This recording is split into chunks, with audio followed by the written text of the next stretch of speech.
Breaking news చూస్తున్నాం. Phone tapping కేసులో మరో సంచలనం చోటు చేసుకుంది. బీఆర్ఎస్ వర్కింగ్ ప్రెసిడెంట్ కేటీఆర్కు సిట్ నోటీసులు జారీ చేసింది. రేపు ఉదయం 11 గంటలకు విచారణకు హాజరు కావాలని నోటీసులో పేర్కొంది. 160 సిఆర్పిసి సిట్ కింద సిట్ నోటీసులు జారీ చేసింది. ఇక నందినగర్లోని కేటీఆర్ నివాసంలో నోటీసులు అందజేశారు. రేపు జూబ్లీహిల్స్ పోలీస్ స్టేషన్లో కేటీఆర్ను సిట్ అధికారులు విచారించనున్నారు.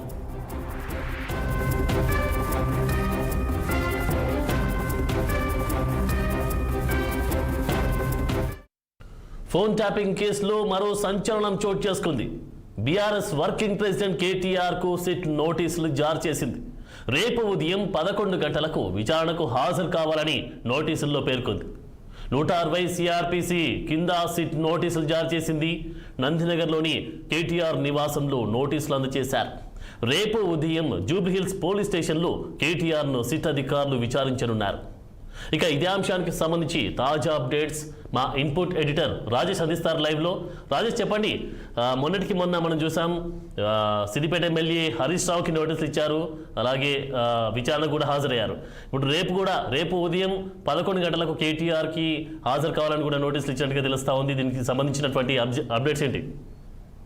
ఆనంద్, మనం చూస్తున్నాము సిట్ దూకుడు పెంచిందని కూడా చెప్పుకోవచ్చు. ఏదైతే సజ్జనార్ అధ్యక్షతన పర్యవేక్షణలో ఏదైతే సిట్ ని ఏర్పాటు చేశారో ఆ తర్వాత మనం చూసిన లేటెస్ట్ గా మొన్న హరీష్ రావు కూడా నోటీసులు జారీ చేశారు. దాదాపు 6 గంటల పాటు హరీష్ రావును విచారించారు. కానీ తాజాగా మనం చూస్తున్నాం, ఇప్పుడే కొద్దిసేపటి క్రితమే నందినగర్లో ఉన్న కేటీఆర్ నివాసానికి వెళ్ళిన సిట్ బృందం అక్కడ ఆయనకు నోటీసులు ఇచ్చారు. సో ప్రస్తుతానికి ఆయన సిరిసిల్ల ఉన్నప్పటికీ కూడా ఆయన నివాసంలో ఉండే వాళ్ళ సిబ్బందికి ఈ యొక్క నోటీసులు ఇచ్చారు. ఏంటి అంటే రేపు జూబ్లీస్ లోని 11 గంటలకు సిట్ కార్యాలయం కావాలి జూబ్లీస్ పోలీస్ స్టేషన్లో. ఎందుకంటే ఈ ఫోన్ ట్యాపింగ్ కేసుకు సంబంధించి అన్ని కూడా జూబ్లీస్ పోలీస్ స్టేషన్లోనే విచారణ కొనసాగుతున్న నేపథ్యంలో రేపు ఉదయం 11 గంటలకు మీరు సిట్ కార్యాలయానికి రావాలి, జూబ్లీస్ పోలీస్ స్టేషన్కి రావాలి అని చెప్పేసి కూడా ఈ యొక్క నోటీస్ సారాంశం. సో మొత్తానికి ఈ ఫోన్ ట్యాపింగ్ కేసుకు సంబంధించి మనం చూసుకుంటే 2023లో ఎన్నికల సమయంలోనే అంటే కేటీఆర్, అదేవిధంగా హరీష్ రావు, అదేవిధంగా కేసీఆర్, ఈ ముగ్గురు కలిసే అంటే వీళ్ళ పర్యవేక్షణలోనే ఫోన్ ట్యాపింగ్ జరిగింది. దాదాపు కొంత 100 మంది ఫోన్లు ట్యాప్ చేశారనేది ప్రధానమైన ఆరోపణ. ఈ నేపథ్యంలోనే సిట్ అధికారులు కేటీఆర్ నోటీసులు జారీ చేశారు. మరి రేపు ఉదయం 11 గంటలకు ఆయనను కూడా విచారించబోతున్నారు. మరి ఎన్ని గంటలు విచారిస్తారో ఆయన చూడాల్సి ఉంటుంది. మనం చూసాం, ఏదైతే కాంగ్రెస్ సర్కార్ రాకముందే అంటే రేవంత్ రెడ్డి ప్రతిపక్షంలో ఉన్నప్పుడు ఆయన ప్రచారం చేసే సమయంలో చెప్తున్నాడు పదే ఖచ్చితంగా ఈ బీఆర్ఎస్ గవర్నమెంట్ ఫోన్ ట్యాపింగ్ చేస్తుంది. ఎస్ఐబి చీఫ్ ఎవరైతే ప్రభాకర్ రావు ఉన్నారో, ప్రభాకర్ రావు ఇదంతా కూడా వేదిక ఉండి మొత్తం ఫోన్ ట్యాపింగ్ చేశారు. ప్రతిపక్ష నాయకుల ఫోన్లను కూడా ట్యాప్ చేశారు. రాజకీయ నాయకులది కాంగ్రెస్ పార్టీకి సంబంధించింది కావచ్చు, బీజేపీ పార్టీకి సంబంధించి కావచ్చు, అదేవిధంగా కొంతమంది ప్రముఖుల ఫోన్లను కూడా ట్యాప్ చేశారని పదే అన్నారు. రేపు కాంగ్రెస్ ప్రభుత్వం వచ్చిన తర్వాత ఖచ్చితంగా ఈ ఫోన్ ట్యాపింగ్ సంబంధించి మాత్రం ఖచ్చితంగా విచారణ చేపడతాం, కేసులు పెట్టి వీళ్ళందరినీ కూడా జైలుకు పంపిస్తామని చెప్పేసి పదే రేవంత్ రెడ్డి చెప్పినప్పటికీ అన్నట్లుగానే వాళ్ళ కాంగ్రెస్ సర్కార్ ఏర్పడిన తర్వాత ఈ యొక్క ఫోన్ ట్యాపింగ్ సంబంధించి కేసు ఫైల్ అయిన విషయం తెలిసింది. ఆ తర్వాత కొంతమంది పోలీస్ అధికారులను కూడా అరెస్ట్ చేశారు. మొన్న ఈ విచారణలో ఎవరైతే ఎస్ఐబి చీఫ్ గా ఉన్న ప్రభాకర్ కూడా విచారించిన సమయంలోనే ఇవన్నీ పేర్లు కూడా బయటకు వచ్చాయి.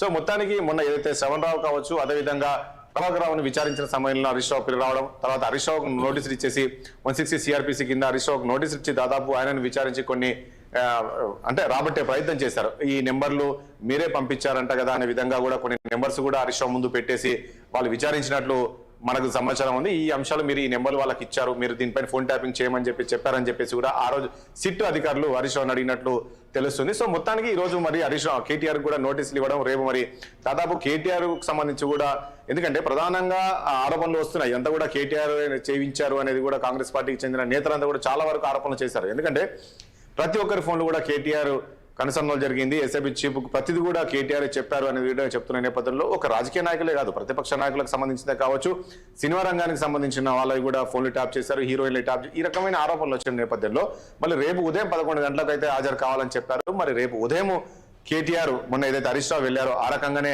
వెళ్తారా లేకుంటే సమయం తీసుకుంటారా చూడాల్సి ఉంటుంది. ప్రస్తుతానికైతే కేటీఆర్ ఆయన నందినగర్లో నివాసంలో లేడు, సిరిసిల్లో ఆయన నియోజకవర్గంలో ఉన్న నేపథ్యంలోనే ప్రస్తుతం అయితే కేటీఆర్ కూడా స్పందించాల్సిన అవసరం ఉంది దీనిపైన. ఎందుకంటే ఇప్పుడు జస్ట్ ఒక హాఫ్ అన్ అవర్ క్రితమే నోటీసులు జారీ చేశారు కాబట్టి మరి ఈ నోటీసులకు ఎలా రియాక్ట్ అవుతారు ఏంటి చూడాల్సి ఉంటుంది కేటీఆర్. ఎందుకంటే మొన్న చూసాం, మొన్న హరీష్ రావు విచారణ తర్వాత వాళ్ళు తెలంగాణ భవన్ లో మాట్లాడారు. సో ఇందులో అసలు ఏంటి, అసలు విషయమే లేదు, నన్ను కూడా విచారించారంటే గంటకోసారి వస్తున్నారు అధికారులు, ఫోన్ లో మాట్లాడుతున్నారు, ఫోన్ రాగానే మళ్ళీ వాళ్ళు బయటికి వెళ్ళి మాట్లాడుతున్నారు, మళ్ళీ వచ్చి ఒక క్వశ్చన్ అడుగుతున్నారు, ఇలా గంటకు ఒక క్వశ్చన్ అడిగారు తప్ప వాళ్ళకంటే ఏం లేదంటే పైనుంచి ఎవరో చెప్తుంటే తప్ప వీళ్ళు అడగట్లేదు. ఈ రకమైన కామెంట్స్ హరీష్ రావు చేశారు. ఎందుకంటే ఈ సిట్ విచారణకు సంబంధించి ఒక్కసారి కాదు, మీరు 100 సార్లు పిలిచారు, నేను వెళ్తానని చెప్పేసి హరీష్ రావు చెప్పారు. ఇది కేవలం కక్షపూరితంగా చేశారనే విధంగా ఆయన మొన్న ఆరోపణలు చేశారు. సో మళ్ళీ తాజాగా ఈ రోజు కేటీఆర్ కు ఈ నోటీసులు ఇవ్వడాన్ని బట్టి చూస్తే వాళ్ళు పదే చెప్తున్నారు ఇదంతా కూడా కేవలం మేము ఈ యొక్క ప్రభుత్వాన్ని ఏదైతే 6 గ్యారెంటీల అమలుకు సంబంధించి ఏదైతుందో దీన్ని ప్రశ్నిస్తున్నాం కాబట్టి ఇది డైవర్ట్ చేయడానికి ఈ రోజు ఈ రకంగా ఫోన్ ట్యాపింగ్ కేసులు పెడుతున్నారు. రేపు మున్సిపల్ ఎన్నికలు రాబోతున్నాయి కాబట్టి మున్సిపల్ ఎన్నికల్లోని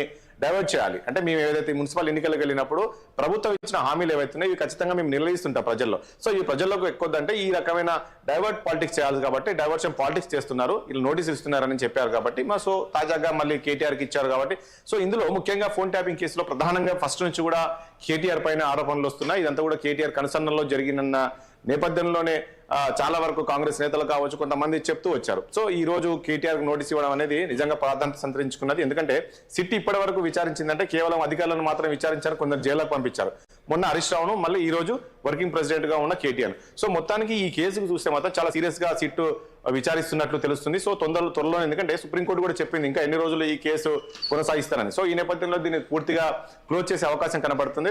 అందులో నేపథ్యంలోనే ఈ రోజు నిన్న హరీష్ రావును, ఈ రోజు కేటీఆర్ ను విచారించే అవకాశం ఉంది. మరి ఇక కేటీఆర్ తర్వాత ఎవరు విచారిస్తారనేది కూడా చర్చ జరుగుతుంది. సో మొత్తం ఏది అయినప్పటికీ ఈ రోజు కేటీఆర్ నోటీసులు ఇవ్వడం, మరి రేపు ఉదయం 11 గంటలకు ఆయన హాజరు అవుతారా లేక మరికొంత సమయం తీసుకుంటా చూడాల్సి ఉంటుంది. ఎందుకంటే కేవలం మొన్న ఏదైతే హరీష్ రావును ఏ రకంగా అయితే విచారించారో ఒక్కరినే పోలీసు స్టేషన్లకు రప్పించారు. ఎందుకంటే మొన్న కూడా హరీష్ రావుతో పాటు న్యాయవాదులను తీసుకెళ్లారు, కానీ న్యాయవాదులు లోపలికి అనుమతి ఇవ్వలేదు, కేవలం మీ ఒక్కరే రావాలని చెప్పారు, ఒక్కరే వెళ్ళారు. సో మరి రేపు ఏ రకంగా ఉండబోతుంది, మరి కేటీఆర్ అయితే ఉదయం 11 గంటలకు హాజరు కావాల్సి ఉంటుంది కాబట్టి మరి కేటీఆర్ హాజరు అవుతారా లేదా చూడాల్సి ఉంటుంది. మరి కేటీఆర్ ఏ అంశాలు ఆయన క్వశ్చన్ చేస్తారు ఏంటి అనేది చూడాల్సి ఉంటుంది. ఆనంద్.